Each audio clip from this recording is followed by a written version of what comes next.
And welcome into the first ever episode of The Left Turn. I'm Jacob Blair, and alongside me is Trevor Maeder, and we're going to get you set with all of the racing action from over the weekend.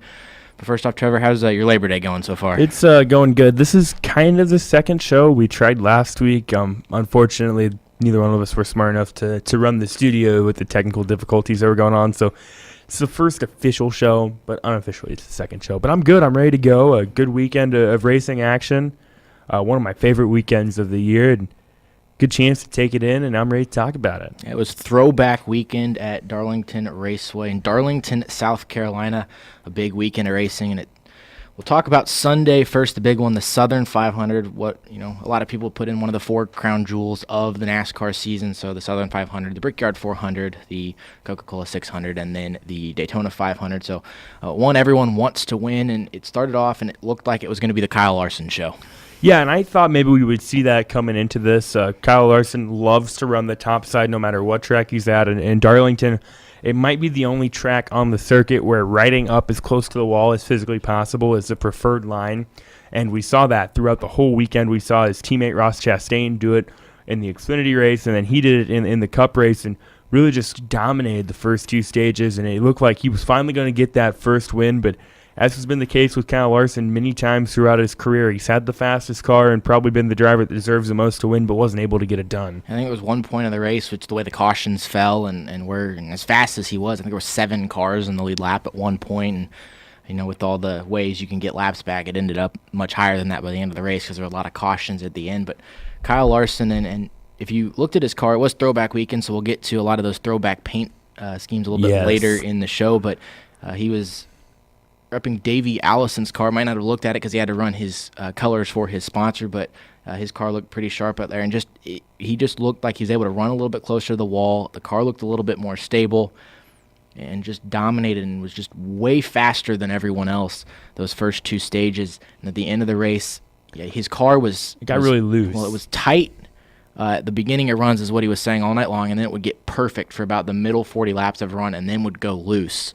And I think what they did is they tried to take that tightness out of the beginning of the run at the end of the race as the runs got shorter, and I just don't think they kept up with the racetrack, and his car went away and wasn't able to beat Brad Keselowski on that last restart. Yeah, he led 284 laps on the evening and ended up finishing third. Joey Logano was able to get the best of him in the waning laps as well. So just kind of another disappointing finish for Kyle Larson. It's kind of been the story of his career so far. I mean, how many races can you look at with this guy and say, well, he led the most laps, or he had the car to beat, but he couldn't get it done? I mean, it's kind of become a recurring theme with him, and you got to think that this was a track that he felt really confident in. He hasn't had a ton of success at Indy. He's ran well a couple times there, and then you get to Richmond, he's won there. So you got to think he's going to get a win before the end of the year, but who knows the way the season's gone. And Penske has not really had the all-out speed this year, and I think it was Paul Wolfe was telling people that they don't think they could just win the race on speed, but if they did everything perfect and were there at the end of it, they could do something to get the win. And on that last pit stop with about 25 laps to go, the Keselowski crew just put together a better pit stop than Larson's crew. And then Larson, he was out front all night long, so he had essentially clean air all night long, and that was the first time he'd really been put back in traffic, and I think that had some effect on his car as well. And Larson faded, and Brad Keselowski, they made the right adjustments. They got a good pit stop, and he took the opportunity, led the last 24 laps, and ended up winning the race. And Keselowski's win at Darlington is interesting to me for a couple of reasons. One, it was the first time since 1975 that Penske had won there, which is crazy to think. The drivers they've had that have had success on tracks like that, you think of Rusty Wallace, you think of Ryan Newman, you think of Kurt Busch, Joey Logano, Brad Keselowski, that they hadn't won there yet. And really, up until 2 or 3 years ago, Keselowski hadn't had the best runs at Darlington.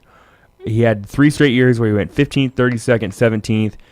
In 2015, he had the best car, but ended up getting passed by Carl Edwards late in the race and finished second. Finished 9th in 2016, finished 15th a lap down last year. But then, like you said, they didn't have the speed, but we saw a lot of teams kind of trying to outthink that 42 team, knowing they weren't going to be able to beat them on speed. We saw guys kind of maybe pitting out a cycle a little bit. At one point, there was, I believe, 3 cars on the lead lap because we saw teams trying to try different things because they knew they couldn't just outspeed the 42. And in the end, Keselowski, they were able to to hit their marks when it mattered, and he gets his first win of the year, which is kind of crazy to think about. And the first two stages, it made it very simple. You could pretty much split it up. I think it was 100, 100, and then 167 were the three stage lengths. So you could split those first two stages up, so there really wasn't a whole lot of strategy to be played. Then the last stage, there was a lot of strategy that could be played. I think you could try to do it on about 3 stops, or you could try to do it on 4, because there was a huge amount of tire fall off at Darlington, old surface, and I think it's about 10 or 11 years old the surface is now, but it wears quickly out there at Darlington. And Larson was just so fast. You had some guys that were going to try to take the pit strategy and try to outrun them that way. And it had a green flag run type feel, but then there was that odd incident with Clint Boyer and Ryan That was Newman, really odd. that kind of changed the whole flow of the race and really put it that's what really gave Brad Keselowski and Joey Logano the opportunity to run up front. Yeah, going back to that entire incident, I'm still trying to put together what happened. I was with some friends and family, so the race was on in the background at this point, and all I see is they come back from commercial and the 14 machine is totaled, and they show the replay, and I still can't tell you what Ryan Newman was doing. I don't know. I mean, the car just stopped. It was weird. It was really weird. Well, it was during a pit cycle, so I'm pretty sure he was coming to pit lane, and Darlington. And that's what it looked like. Well, and Darlington's one of the hardest racetracks, and the announcers will always say this is one of the hardest racetracks to get on pit lane. But Darlington really is one of the most difficult to get onto pit lane, because the banking on the racetrack is only about 2 grooves. Under that, the apron goes on forever, so you have very little visual of where pit lane actually is. And I think my assumption of what happened is Ryan Newman just kind of got lost with where pit lane was trying to figure out what to do, and just was slow on the track. And then Clint Boyer, he was talking about you're weaving in and out of some of the slower traffic, and the closing rates at that point too, you've got guys on new tires, guys on old tires, just didn't quite judge the speed of Ryan Newman, and you end up with 2 junked race cars. Yeah, and Clint Boyer just has some really weird luck sometimes. I mean, am I the only one that thinks that? There's some interesting things that happen to Clint Boyer, and I think that's the right guy for them to happen to, because he always gives interesting interviews afterwards. Yeah, his interview yesterday was really interesting, to say the least. And you look at Boyer's career runs at Darlington: 23rd, 9th, 15th, 37th, 32nd, 31st, 11th, 11th, 12th, 17th, 22nd, 40th, 36th. This is a guy that's been a championship contender. He's won races. He's never even been able to crack the top 5 or top 10 in Darlington, except for one time. What's that tell you about this track? It's a tough place to race. And another interesting thing about this race is the 3 drivers that have really been dominating the season. I don't know if this should be a concern for them moving forward, but the last several weeks, Kevin Harvick, Martin Truex Jr., and Kyle Busch, they've been running well, but they haven't really been too much of a factor up front. So you've got some new winners. Is it maybe just kind of a case of them trying some different things? I mean, when you're Kyle Busch or Kevin Harvick or Martin Truex, you're locked into the chase. Chances are, with the amount of playoff points and stuff that you've gathered, really all you got to do is not totally stink it up in the playoffs, and you're probably going to get to the championship for. Is this maybe just where we're seeing them maybe try some different things and see if something sticks when you go to a track? Maybe not so much at Darlington, because there's not really any other tracks on the circuit like Darlington, but you go to Bristol, you try a couple different things. Maybe you can take some of that to Martinsville or Richmond down the road. Is that maybe what we're seeing? I would think so. A lot of those guys that get locked into the playoffs pretty early will start doing some of that stuff. I'm not a big fan of that. When you've been dominating the season, why lose that momentum that you've built up all the way to that point to try some stuff? And you're really only trying to beat 2 other drivers at this point. If you're Kyle Busch, you're looking at Kevin Harvick and Martin Truex Jr. You guys are going back and forth. If you're wanting to try something to try to find a little bit to outrun those 2 guys, you're already outrunning the rest of the field. Now you're just trying to outrun those 2 guys. But racing is a heavily momentum sport. You want to have good runs, and you can carry that throughout the season. We're starting to see that with Chase Elliott. He wins at Watkins Glen and is now clicking off really solid finishes. Finished top 5 this week. Kurt Busch. You've got more contenders in this championship now. I don't think Eric Jones is a championship contender, but I mean he's been consistent. You've got guys that can sneak in there and cause some problems, and it's hard to get that momentum back when you've not been winning races, not been necessarily running up front. It's hard to get back there. Even if you dominated the first half of the season, it's really hard to get back there. And it's going to make the playoffs, I think, a lot more interesting than it looked going into the playoffs a few weeks ago. And even talking about the playoffs, I know we said with the playoff points those guys have accrued that really they're probably in the championship for. But then again, you look at those tracks that are in that round of 8, assuming they get there. You've got Martinsville. That's always kind of a wild card. We saw Clint Boyer win there earlier this year. Kyle Busch runs really well there. Haven't seen Truex have the best of runs there. Brad Keselowski always runs really well there. Denny Hamlin runs really well there. Texas, that's an interesting track. You never know if Jimmy Johnson's still around. He's ran well there. Keselowski, Harvick, and then Phoenix. That's another one that Kevin Harvick's kind of owned, but then you throw in a guy like Kyle Larson or someone. So it's not guaranteed that all 4 of these guys are going to make the championship 4. So it is kind of interesting that they've just kind of laid back the last couple of weeks and haven't really been a factor to win. I mean, Kyle Busch tried at Bristol. You got to give him that.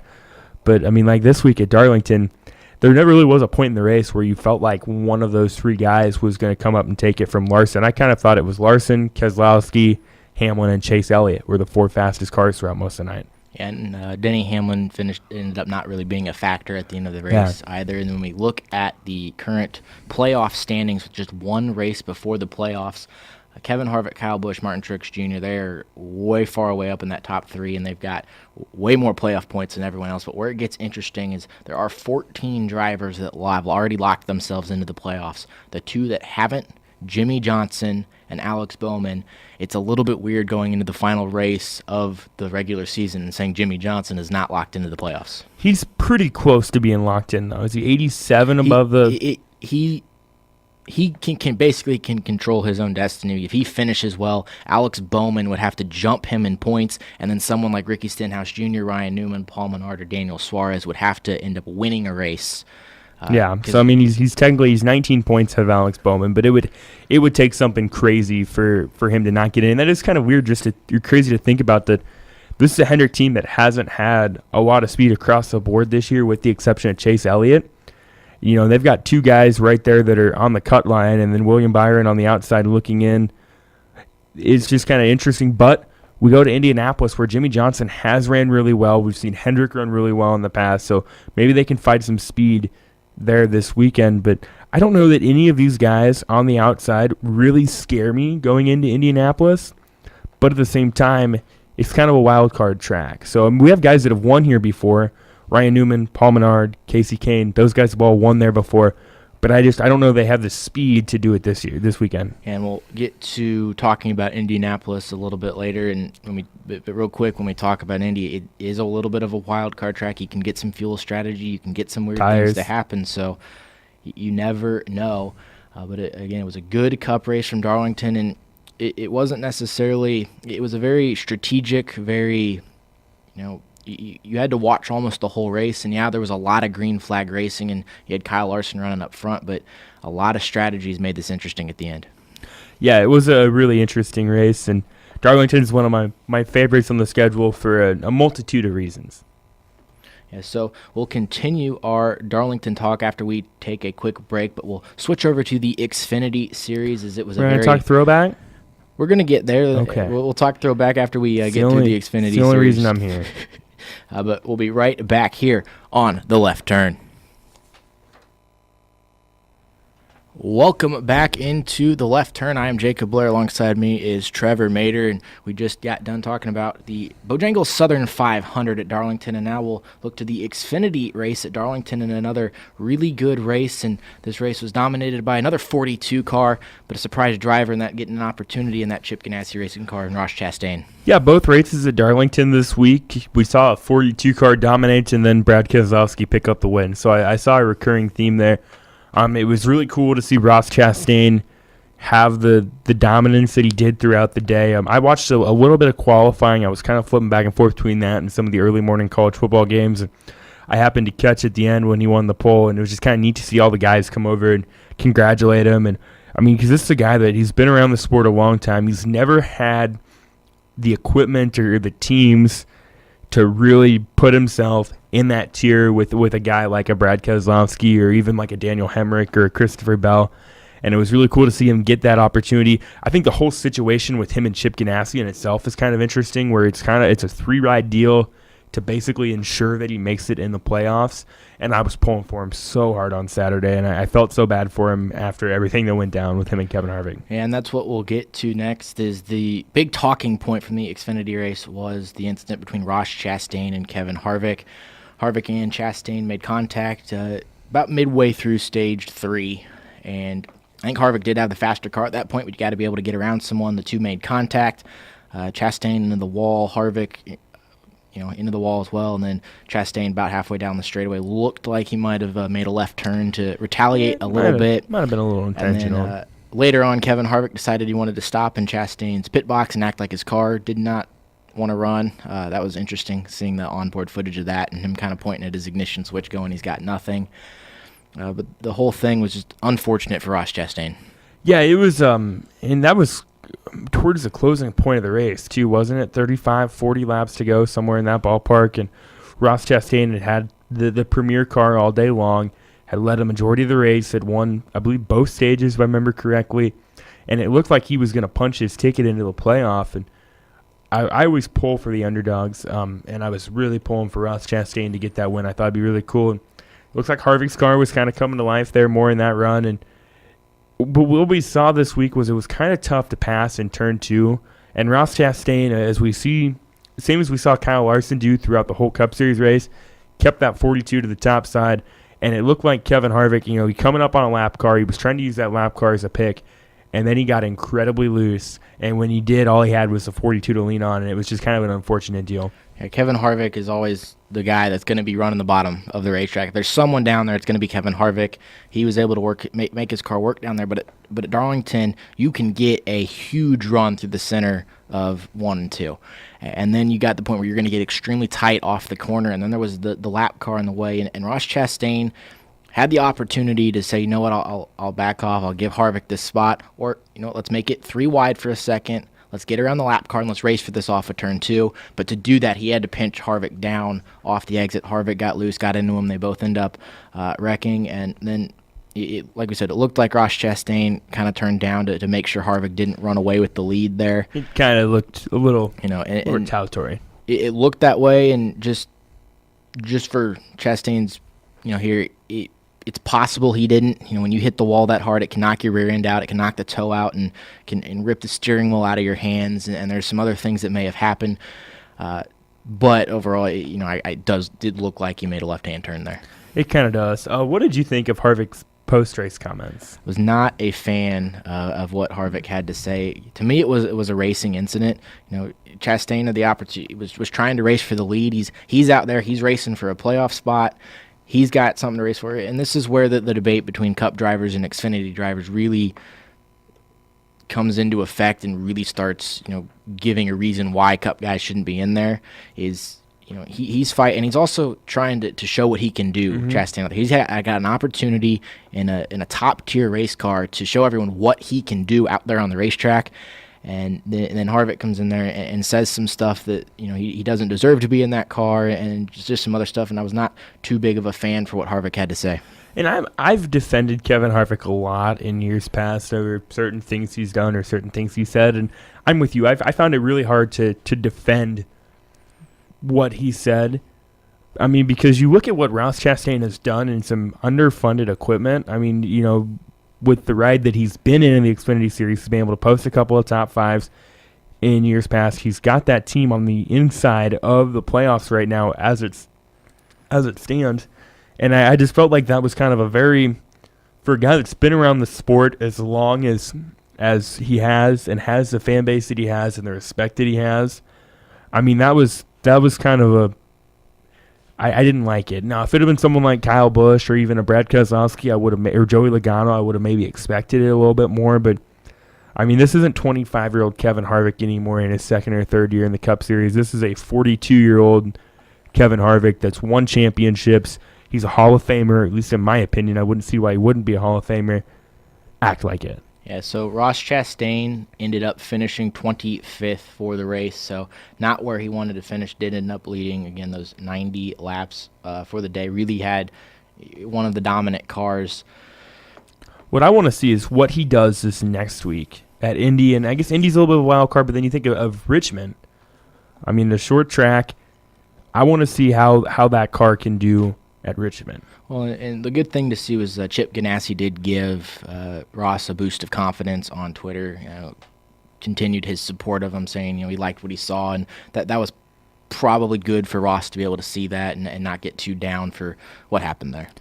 Yeah, so I think it'd be cool to see him bounce back, but really, I almost forgot that Brad Keselowski won the race because he didn't have the fastest car all day, and I'm not so sure another caution and Cole Custer didn't have something for him. Yeah, so Cole Custer finished second. Tyler Reddick finished third, and it was real quiet all day as well. Denny Hamlin fourth. Elliott Sadler fifth. Chase Elliott sixth. Justin Allgaier seventh. Matt Tiff ninth. Ty Dillon 10th, and then Michael Annett rounded out the top 10. Daniel Hemrick already locked in the playoffs, finished 11th. And then when you look to the playoff standings, I think there's just 2 races for the Xfinity Series before they head on off to their playoffs, and it's Justin Allgaier, Elliott Sadler, and Tyler Reddick that are locked into the playoffs via wins, and then a lot of other guys are there as well. And one guy we've seen that, like I said, Ross Chastain currently sits 12th, but has a decent margin over Michael Annett there in 13th to lock himself in, so as long as he can have those good runs, he should be in there. But the one guy that should make the playoffs but has just had a really rough season in the Xfinity Series, another terrible break for him, and he's been jumping around to different cars. He's driven the 98 car, driven the 60 car, driven the 12 car. It's Austin Cindric. Yeah, and you think back to a couple weeks ago, Mid-Ohio, when he was driving the 22 car, he had the car to beat all day until that final restart. Justin Allgaier's crew maybe a little bit able to outthink that 22 team and comes up short on that one. So it looks like he's going to get in pretty comfortably, but do you think maybe kind of the bouncing from ride to ride does kind of mess a little bit when you're in and out of different cars? I know they're all Fords. They all run pretty much probably the same programs, but maybe does that kind of hinder him a little bit? You're with a different crew chief. You're with a different crew every time you hop into a different car. I think that could be something that might be hindering him a little bit. You're going to have different communication. Guys are going to talk differently. On different teams, the same word can mean 2 different things, spotter-wise. And that could be. But some of the stuff that's happened to this week, and Ryan Truex just misjudged the exit of the corner and just got him. And it's just stuff like that that's been happening to him. And overall, he's kept his head up and has kept digging. So he should make the playoffs. And when the playoffs hit, it's really a whole new season. And I found his interview, I guess it was mid-race when they talked to him, I found that one really interesting too. I mean, you could tell how much it meant to him to have an opportunity to compete for a championship. I mean, because if you're in the playoff, your mindset, even if you're a guy like Austin Cindric or Ross Chastain or Ryan Sieg or one of those guys, your mindset is to compete for the championship. You're not going into it thinking, I'm going to get eliminated going into the round of 8. And I just thought it was kind of neat. We don't see that all the time. We don't see a guy get that visibly upset at himself, not other people, not his crew, himself. I mean, he could have easily pointed the blame at Ryan Truex and probably been justified, and he really didn't. He handled it really well. It was interesting how he handled it, for sure. Yeah, and so again, Brad Keselowski ends up winning the Xfinity race at Darlington, and one of the cooler things about Darlington, again, is it is Throwback Weekend, so now we're going to have a little bit of fun. My favorite week. We're going to talk about our favorite paint schemes from the weekend. So to kick us off, Trevor, what was your favorite paint scheme from either the Xfinity or Cup Series? Well, the Xfinity, I didn't get to watch all of the Xfinity race, so I kind of have to jog my memory a little bit. I really liked Tyler Reddick's throwback scheme with the old Milwaukee beer honoring Tim Richmond. Tim Richmond's always been a guy I've been kind of intrigued about and wish I would have got to see more of before his untimely passing. Also, Cole Custer's was really cool. But looking at the Cup Series, I ranked my top 3, and I went with Austin Dillon's Silver Secret car third. I guess that's fitting because it was a 3 car. That was a car that Dale Earnhardt ran in the 1995 All-Star race.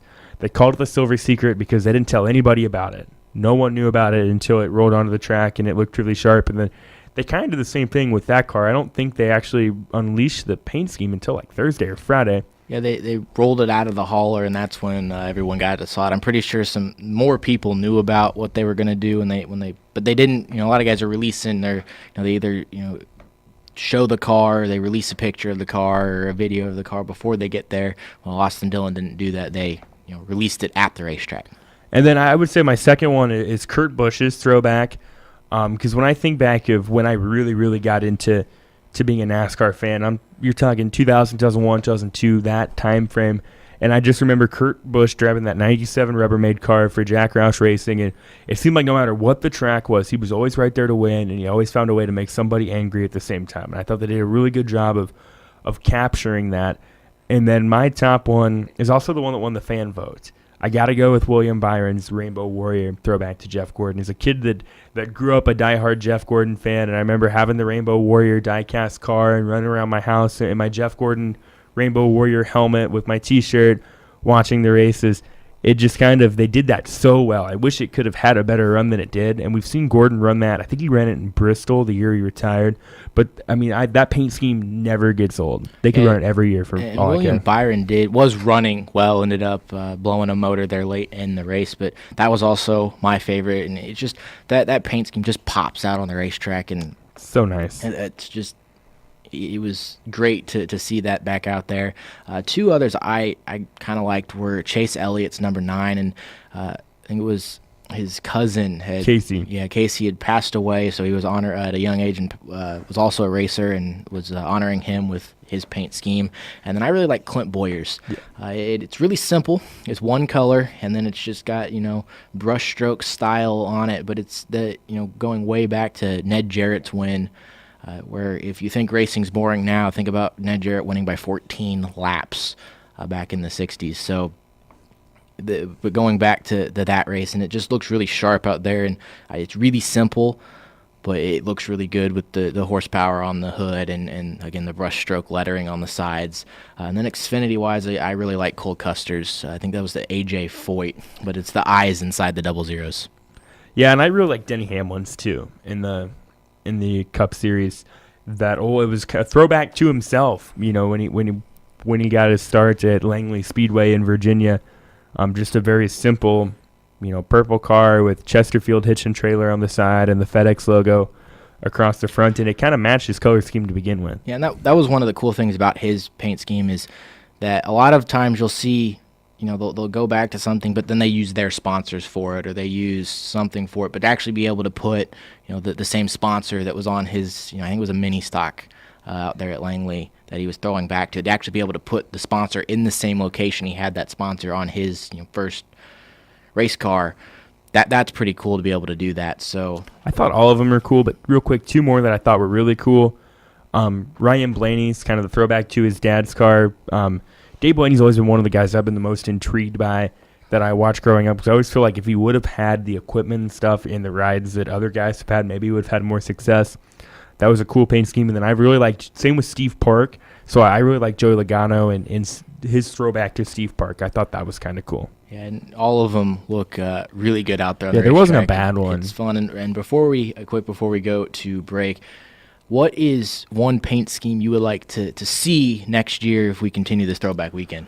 Well, since Rick Hendrick and William Byron hit it out of the park this year with the Rainbow Warriors, I would love, and I think they missed the opportunity on this one, I would love to see the Jurassic Park car come back.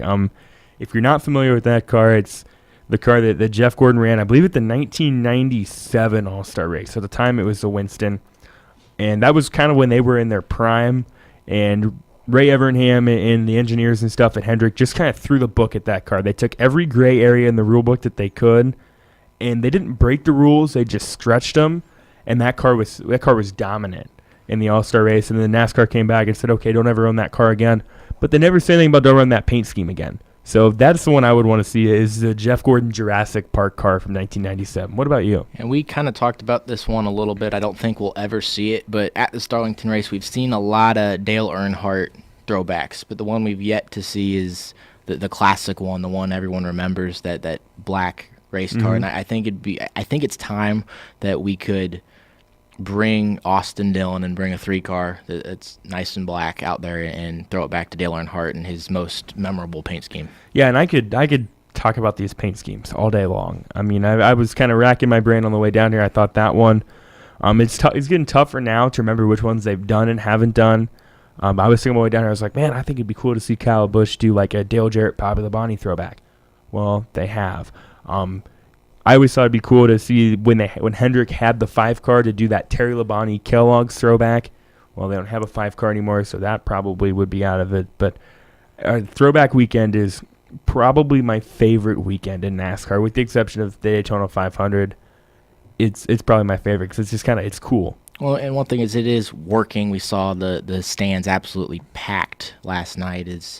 So that was a great thing for NASCAR to do something, and it's something that gets fans to the racetrack. And one paint scheme, I think it's already been done, but it's just it's some odd colors, but the Tide paint schemes from both Darrell Waltrip and then Ricky Craven. I think we saw Matt Kenseth. Matt Kenseth did it last year, and then was it Matt DiBenedetto a couple years ago, or Jeffrey Earnhardt? It looks so good out there for one race. It does. It looks, like we could sit here all day and talk about them. I can't remember, was it this year or last year that Ryan Reed did the Greg Biffle National Guard throwback? Was it maybe this year? I think it was this year. And that's a sharp-looking car. I keep waiting for maybe Stewart Haas Racing to throw out a Tony Stewart throwback car, maybe. You can get creative with that. One I would really, it's a pipe dream, but I really think would be cool is, Jimmy Johnson doesn't have a full-time sponsor for next year lined up anyways. Why not, for one race, throw out one of his old Xfinity Series cars, whether it's Excedrin or I guess Alltel. It wouldn't technically be Alltel anymore, but why not throw out one of those old cars and because that's when I was first introduced to Jimmy Johnson. So I think that'd be kind of cool, but that's a long shot. Yeah, and we'll go ahead and take a quick break. And it was a good weekend out there at the Southern 500 at Darlington. But when we get back to the left turn, we'll talk about some left and right turns as IndyCar was out at Portland, and we'll talk about their return when we get back to the left turn. Welcome back into the left turn. I am Jacob Blair. Alongside me is Trevor Maeder, and we'll now talk about some left turns and some right turns as the IndyCar series was back at Portland. I think it's been about 11 years since they've been at Portland, and they head back to Portland in a crazy race. Before we get to how it finished, we'll get to how it started. It was about 7 wide going into turn 1, and by the time we got to turn 2, things did not end well for several drivers. No, Marco Andretti went for a little bit of a wild ride. James Hinchcliffe was also caught up in that, as was Ed Jones. And then If I Live to Be 100, I will never understand how Scott Dixon did not junk his car right there. I'm pretty sure no one will ever figure out how. I don't know that he knows. No one does. And so with what happened, they were about 7 wide going into turn 1 back further in the field. And the way Portland almost has that, they've reconfigured it a little bit since the last time Indy was there. And some of the way it looks is it's kind of got a Formula One type feel to it, where if you watch Formula One racing, straightaways are very wide, and then they all kind of funnel down into a much skinnier racetrack the rest of the time. Portland had some things like that, so it makes for great passing opportunities. We saw some really late dive bombs going into turn 1 throughout the race with guys like Alexander Rossi and Joseph Newgarden. But everyone got through turn 1. I think about 3 cars had to take the escape route and roll through some of the stuff they've got set up so it doesn't end up being an advantage. And you get to turn 2, and that's where the mess took place, as James Hinchcliffe and Zach Feach got together. Hinchcliffe goes around, and with any form of racing, when you go around in front of the field, it's going to collect a lot of cars, and it collected Graham Rahal, Hinchcliffe, obviously. Scott Dixon was there. Sebastian Bourdais was part of it, but he was able to continue. And then the big one was Scott Dixon, where, like I said, Marco Andretti ended up. He actually got on top of James Hinchcliffe and went, or I think it was Hinchcliffe. Yeah. Because Rahal was in there as well, and just a mess. And Scott Dixon, he's sitting in there. Ed Jones was also, that was the other one I was missing that was involved in that. But Dixon is in the middle of this and somehow drives away from it. And I don't know how you couldn't see anything. The dust was unbelievable. You couldn't see anything through the cameras, and a lot of times the cameras can look through stuff better than your eyes can.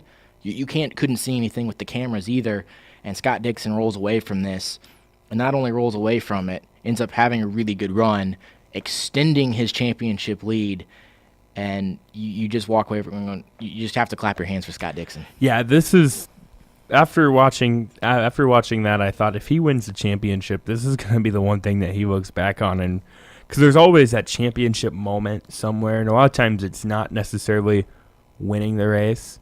It's a run that maybe you salvage something. I mean, if he even so much as brushes the front end with one of those cars, how those Indy cars are designed, it's not like NASCAR where you can hit something and it normally just be okay. I mean, that probably would have ended his day. We saw James Hinchcliffe his day was over, and it didn't look terrible, but with the suspension and stuff of it was.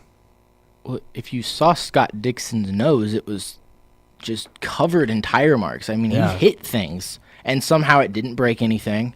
The front wing. I mean, you can't hit something in an IndyCar with your front wing and not have it break. He hit something. There's tire marks on the front end of that car. Yeah, and somehow it didn't do anything, and he's able to roll on and end up running really well. And as soon as I saw he was in there, I thought, okay, well, this championship battle is probably not over now, but the pendulum has definitely swung in Alexander Rossi's favor. And then he had a good car that early half of the race, and then kind of some strategy and some cautions kind of hurt him a little bit and put him behind the 8-ball. And who would have, if you would have told me after lap 1 that Scott Dixon would actually gain points on Alexander Rossi, I would not have believed you. Well, and Alexander Rossi did have the fastest car of the race. There was no doubt about that. Was driving away. Joseph Newgarden was there as well. He had a really fast race car.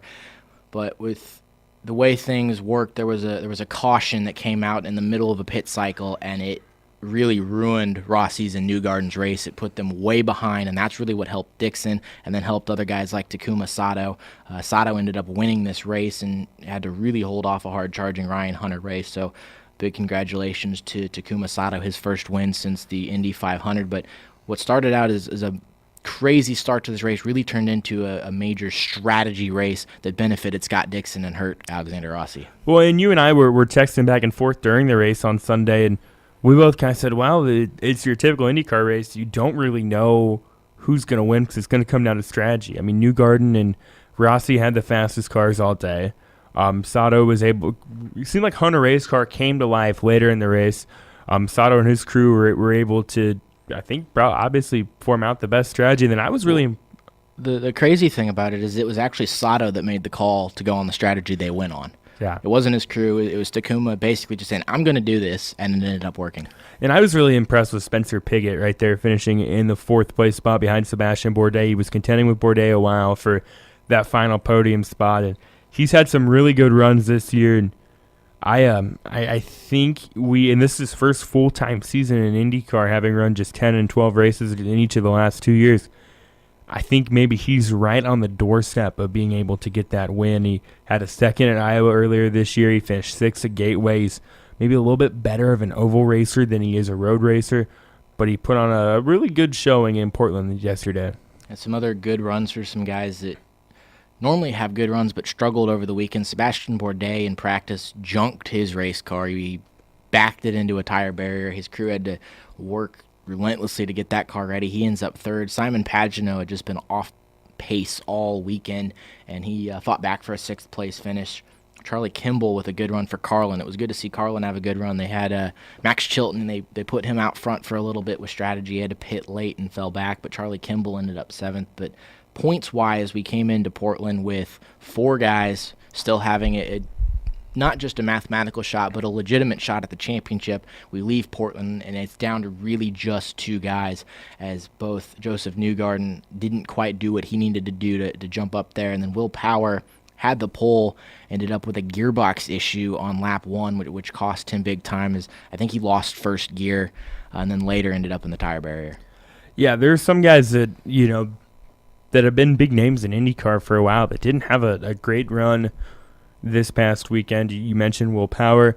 Tony Kanaan came home in 11th. I mean, nothing totally terrible, but not quite what you've expected from Tony Kanaan in years past. Graham Rahal was also caught up in that accident early on, if I remember correctly. And then there were some guys that had some good runs. You mentioned Charlie Kimball. Pietro Fittipaldi comes home with the top 10. Jordan King ran up there for parts of the race and kind of fell back as the race wound down. And then Santino Ferrucci, driving for Dale Coyne Racing, he was running well, and then I think it looked like to me like that car just ran out of fuel. They kind of miscalculated their fuel strategy, and that brought out a caution that bunched everything back up with 25 laps to go. And that forced Chilton. Chilton then had to pit after that, and Takuma Sato took over and was able to pick up the win. And it was cool to see Sato get the win. Yeah, and Sato's always a great interview in victory lane afterwards. He's always so happy. Yeah. And then when you look at the IndyCar points, it's just now 29 points between Scott Dixon and Alexander Rossi. Both Will Power and Joseph Newgarden are 87 back. So technically they're still mathematically eligible because the final points race of the year for IndyCar is a double points race. So if it was a normal race, Alexander Rossi would kind of have a long shot at this championship, but with the way the point system works for IndyCar, this is really anyone's game between Dixon and Rossi heading into Sonoma. Yeah, like you said, 29 points through the normal system. You would think, wow, he's really, he's got to win and Dixon's got to finish at least 10th, at least. But with the double points and the way it's lined up, if Alexander Rossi wins and Scott Dixon finishes third or worse, Rossi's your champion. Yeah, because the IndyCar point system is very win heavy. It really gives some bonus to if you win, we're going to give you more points, and that is what's kept Alexander Rossi in this championship because he's finishing. He's less consistent than Dixon. Dixon's the king of, I didn't do well in practice, I didn't do well in qualifying, I don't have a fast car this weekend, and I finished third. Rossi is someone that when he's got a fast car, he's going to go win a race, and that's really what's got these guys so tight in points. What's this? If Dixon holds on, what's this going to be, his 5th championship? I know I can do the research right in front of me, but I'm feeling lazy. I want to say it's his 5th. I know he won in 03, 08, 13, 15. It would be his 5th. So, and he's just one of those guys that you he doesn't put on a lot of dominant performances. He just doesn't. But he's consistent. Yeah, so the IndyCar season will wrap up at Sonoma in a few weeks. So they're going to have a weekend off this weekend, and it'll be next weekend they will wrap up their season. We will have the full race preview on next week's show, and we'll take a quick break, and when we get back for the final segment of today's Left Turn episode, we'll preview everything going on at the Brickyard for this weekend. You're listening to The Left Turn here on X106.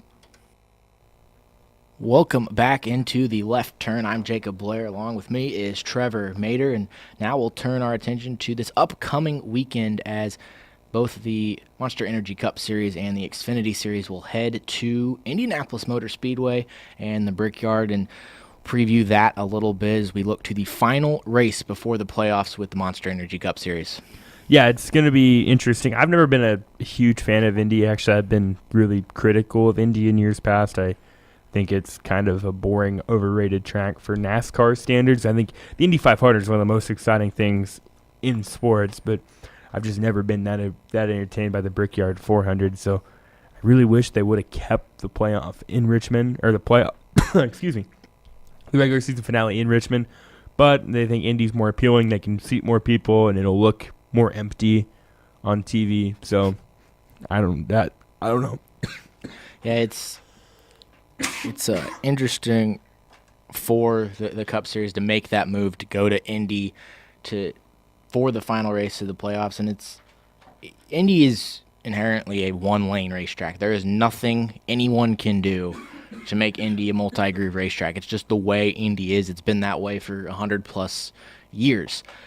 So that makes it really hard for these Cup cars to really put on a great race for the fans. But Indy's one of those tracks it can when it gets to a strategy race, and that's where for the playoffs, some guys like Daniel Suarez, Ryan Newman, they can use some strategy. It kind of works like a road course sometimes, where you can work backwards and plan out your pit stops to end up with a surprise win. And I think we're going to see some of those guys throw the book at things. When you look at a guy like you mentioned, Newman, Suarez, Ricky Stenhouse, maybe even a guy like a Casey Kane, Paul Menard, who we saw him win in 2011 by doing that. Those guys, they've got nothing to lose. They're already on the outside looking in. They can't point their way in. They got to just kind of throw the book at things, try something different. If it works, maybe you catch a break and you're in the playoff. If not, you weren't going to be there anyways. And I agree that you're going to have some guys like Ryan Newman and Suarez and Paul Menard and some guys back there really try to throw everything to work themselves into the playoffs. But I think with the speed that Kevin Harvick, Kyle Busch, and Martin Truex Jr. are going to be able to bring to a track like Indianapolis, it's going to be more of those style of tracks that those three have dominated at. You're going to be able to do a whole lot, and it's still not going to matter because the speed of those guys is going to outweigh the strategy. Yeah, you're really going to have to out-strategize those guys, and I don't know that happens. And I think there was like one point in the season before the last couple weeks where, other than the restrictor plate tracks and Martinsville and a rain out, or a rain-shortened race, Martin Truex, Kyle Busch, and Kevin Harvick had won every single race, but the 3 restrictor plate races and Michigan and Martinsville. Yeah, so it's going to be interesting. You mentioned the strategy. You throw in tire wears played a factor in Indy before. The late race restarts do get kind of crazy. Last year, Casey Kane was able to – Casey Kane probably wasn't going to make the playoffs without a win. He's able to get a win and gets in the playoffs. So you're going to see some interesting things happen. One guy that I'm really kind of keeping an eye on that's a wild card that maybe his team throws some things at it is William Byron. He won the Xfinity race in Indianapolis last year. They haven't had a lot of speed this year. When they have had speed, they haven't had luck. Hendrick has had a lot of speed at Indy in years past. They've won a lot of races there. Maybe they throw the book at things and find themselves in the mix. It's a long shot, but he's kind of my wild card for this week. And I think, maybe for Jimmy Johnson, this can be a weekend to get him on the right track as well heading into the playoffs. Again, he mathematically still can fall outside the playoffs, which is just weird when you talk about Jimmy Johnson, but a lot of weird stuff has to happen. One of the guys outside has to move in, win the race, and then Alex Bowman to take has that to one spot, and then Alex Bowman has to jump him in points by 19 points. Yeah, with 19 points. So it's possible, not likely, but this could be a race that Jimmy Johnson could get some momentum heading into the playoffs. Well, and he's been really successful at Indianapolis. You think right now of the active drivers, the guys that have had the most success are him and Kyle Busch at Indy. So this is maybe one that they're kind of licking their lips at. They don't want to be too aggressive here and find yourself in a scenario where you're on the outside looking in. But maybe they kind of try a couple different things and hope it works out. And also, so that race will be Sunday at 1 p.m. on the NBC Sports Network. Also on Saturday will be the Xfinity Series, and this is one of the final races that will probably see some Cup guys in some Xfinity cars, because coming up here shortly, Cup guys will not be allowed into the playoffs at all, as it will be all Xfinity for the playoffs.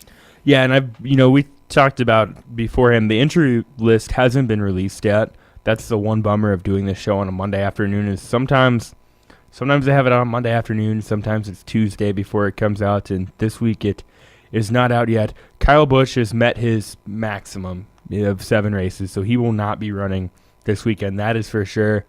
Kyle Larson's only ran 6 races, but I would think he would want to run well, but they're going to have Ross Chastain in that 42 car for the next couple weeks.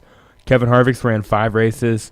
I didn't get a chance to look at Brad Keselowski or Joey Logano, but it's kind of interesting. Those are going to be the wild cards. What Cup guys show up and run those races, whether it's a guy like a Brad Keselowski or Ryan Blaney. Brad Keselowski's only run 5 races this year in the Xfinity Series, so it's tough to make a prediction for that because you don't know who's going to be there and who's not going to be there from the Cup guys. Yeah, I think regardless, though, Christopher Bell in that 20 car, the Gibbs cars have always been fast at Indy. I think Christopher Bell is going to have a really good shot to, no matter, even if what Cup guys end up there, Christopher Bell has a really good shot to end up with the win on Saturday. And a guy that I'm kind of looking at that I'm not sure he's going to pick up the win because it just hasn't been the way his year has gone, but he's been consistent throughout most of the year is Cole Custer. Had a strong second-place run at Darlington last week. He's finished second a handful of times this year.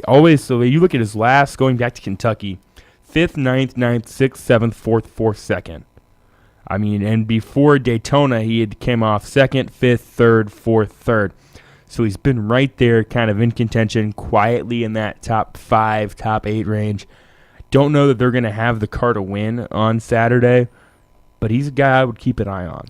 Yeah, so the Lilly Diabetes 250 will take place on Saturday at 2 p.m. on the NBC Sports Network. In 2 races for the Xfinity Series before their playoffs start. They'll have next week at Las Vegas as they get ready to work to their playoffs. But real quick, before we end our first show, are we going to make a pick for the Brickyard? We'll go ahead and make our picks for the Brickyard, and I think it'll either I think Kyle Larson is someone to look out for. Hasn't got a win this season. Ran really well at Darlington. Indy's another track that kind of suits him a little bit. I know it's not those high side tracks, but again, it's going to be really hard to beat one of those three guys at Harvick, Truex, and Busch.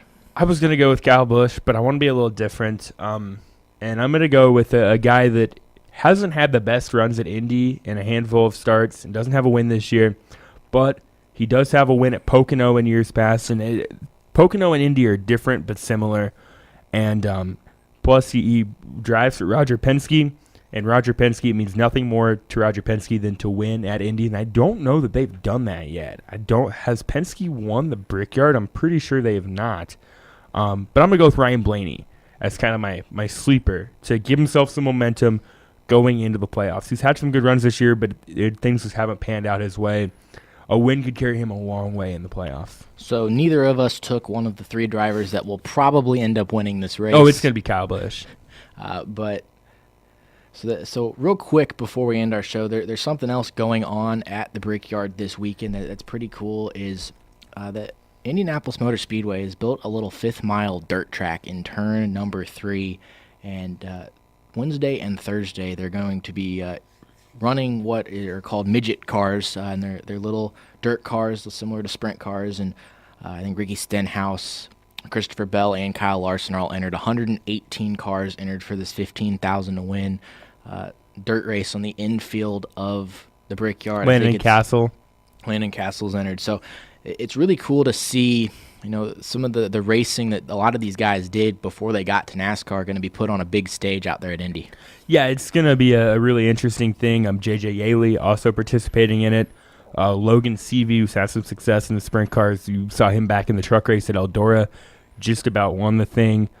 Tracy Hines, a former Xfinity Series driver way back in the day. So there are some people in this lineup that have a lot of dirt track experience, and it's going to be really cool to see. I believe it's going to air on, is it NBCSN on Friday? During NASCAR America. I think that's what they're going to do to air this. But that's big for dirt racing and midget racing itself. This is where a lot of it's where Christopher Bell, it's where Kyle Larson, that's where these guys made their name, and now to have this show up at Indy where it's in the infield at turn number 3, it's really cool. Yeah, another notable name, Chase Briscoe, who picked up the win at Eldora earlier this year in the Truck Series. One that I'm really interested to see is McKenna. I'm going to butcher this last name, but McKenna Haase from Des Moines, Iowa, a sprint car driver that's normally runs down at the Knoxville Raceway. Landon Castle, also an Iowa guy. So Ricky Stenhouse running this race as well. So it'll be a really interesting one. I might have to TiVo it and catch it Friday evening. Yeah, I don't want to get too far ahead of this, but it probably will, most likely, it's going to be the most exciting race of the weekend at the Brickyard. Yeah. If you've never watched dirt racing, it's quite different than what you watch out there on the big track with NASCAR. Yeah, it'll be 5 times more exciting than the Brickyard, and there'll probably be more people there than there will be for the Brickyard. Yeah, and it's a $15,000 to win show, and that is a huge purse for those drivers that run normally. And it also the sanctioning body running this race is USAC, and I think they said the entry list, it's a record for them. So, just a big event out there on Wednesday and Thursday for the Indianapolis Motor Speedway. And this is the entry list as of would have been the 30th, which would have been Thursday. And I believe I read 118 cars. So, and it's for a great cause, the Driven to Save Lives, BC 39, in memory of sprint car driver Brian Clausen, who was tragically killed in a midget crash in Kansas back in 2016. And if you're not familiar with the story of Brian Clausen, it's a really unique story about how he's been able to touch other people even after he's been gone through organ donation and being able to save other people's lives. And the whole organ donation thing is just a really cool thing. And I'm really excited to see this event, and it's just so neat to not only see dirt track racing put in the national spotlight, but for a good cause. Yeah, so it was a great weekend out at Darlington and Portland. It's going to be another good one out there at the Indianapolis Motor Speedway, and that'll wrap up our first episode. We're about 7 minutes late, which if you know racers, we started late, But if you know racers, you know we're late to pretty much everything, so no shock there. So thanks for tuning in to the first episode of The Left Turn. For Trevor Maeder, I'm Jacob Blair. You've been listening to X106.